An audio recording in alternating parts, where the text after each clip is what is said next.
What I'm going to talk to you about is I've spent my whole life around this game. I was really good early. I played by instinct, and then some people well-intended took instinct away and had me working on all kinds of positions that might be right, but how they had me get there was totally off. So what I'm going to show you is the one most important thing. If you get this and you understand it, over your career playing, you're going to get significantly better. And you can play without doing it, but this becomes probably the most important thing. Now, there's a lot of things out there that are misconceptions. Weight shift, that's a bad word. It's about moving force, not weight. Release, that's to let go of. It really isn't a release. You're directing momentum. Hold the angle. That's an effect, not a cause. So there's a lot of things out there. Swing your hands at the ball. Point the club shaft. No. Your hands swing inside the ball.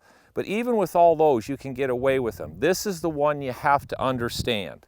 If you get this, then you got a good chance of getting really good at this game.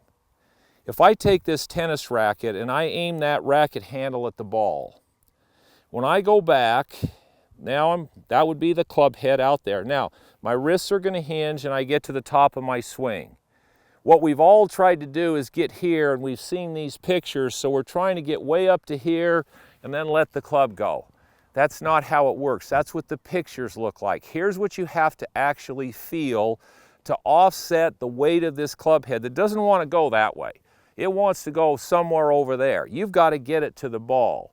If you drag this and hold, and then try to go, there's so much momentum behind you. To catch that up is almost impossible. So here's what you have to feel. You go up. When you start down, you feel like you're turning the steering wheel of a car. So I'm taking the handle of this. It has nothing to do with the unhinging of my wrists. So if I'm up here and I start to do this, it creates lag. How about that? Now as I'm turning the head out here, I turn the head of the handle out until it points to the ball. So this is the feeling that you have to have out of the top.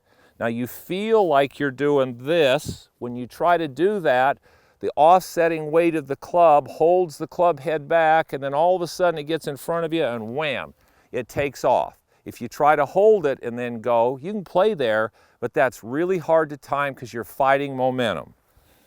So if you understand what I just showed you, and you get the club, once you get up here, the handle comes down and the club head feels like it's going out. You feel like you're directing the momentum of the club head right into the back of the ball. Now you feel like you're doing that.